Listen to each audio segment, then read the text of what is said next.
I want to present to you, Mr. President, the letter I sent to the Nobel Prize Committee. It's nominating you for the Peace Prize, which is well deserved. Israel के प्रधानमंत्री Benjamin Netanyahu अमेरिकी दौरे पर हैं। वहां अमेरिकी राष्ट्रपति Donald Trump के साथ एक डिनर मीटिंग के दौरान उन्होंने ट्रंप से कहा कि मैं एक लेटर पेश करना चाहता हूं, जिसे नोबेल प्राइज कमेटी को भेजा गया है। और फिर उन्होंने ट्रंप को बताया कि मैंने आपको नोबेल शांति पुरस्कार के लिए नॉमिनेट किया है। ये सब हुआ अमेरिका के फ्लोरिडा में, जहां नेतन्याहू और ट्रंप एक डिनर पर मिले।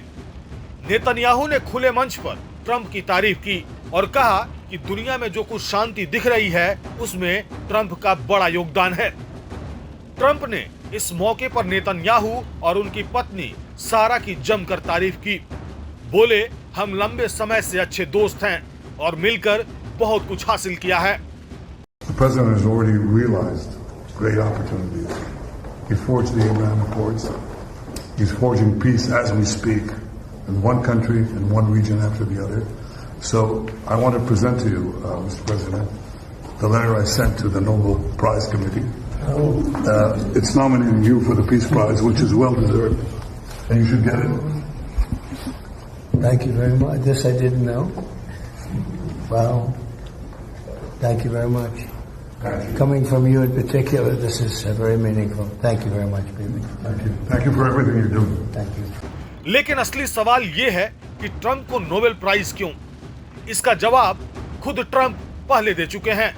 उन्होंने कहा था कि मैंने भारत और पाकिस्तान के बीच युद्ध रुकवाया था, फिर इजराइल और ईरान की लड़ाई में दखल दिया, सीज फायर भी करवाया, लेकिन मुझे नोबेल नहीं मिलेगा क्योंकि मैं पॉपुलर नेता नहीं हूं। ट्रंप का यह बयान पुराना जरूर है, लेकिन नेतन्याहू ने अब उसी बात को आगे बढ़ाया है। जब ईरान और इजराइल के बीच टकराव बढ़ा था, तब ट्रंप ने खुलकर इजराइल का साथ दिया था। उन्होंने ईरान पर कड़ा हमला बोला था। हालात इतने बिगड़े कि टकराव से जंग तक बात पहुंच गई थी, लेकिन आखिरी वक्त में सीज फायर हो गया। नेतन्याहू मानते हैं कि उस समय ट्रंप ने स्थिति को संभालने में अहम भूमिका निभाई थी। तो अब सवाल ये है, क्या ट्रंप को नोबेल शांति पुरस्कार मिल सकता है? नॉमिनेशन तो हो गया है, लेकिन पुरस्कार मिलना या न मिलना ये नोबेल कमेटी तय करेगी।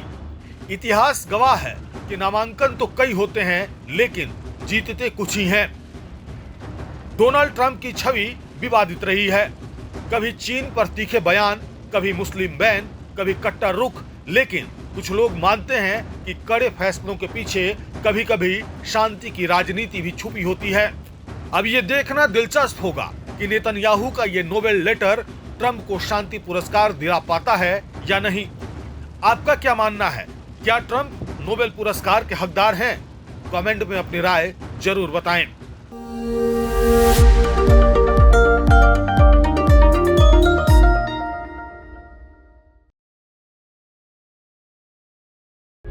प्रभातखबर.com, विश्वास वही, रफ्तार नहीं।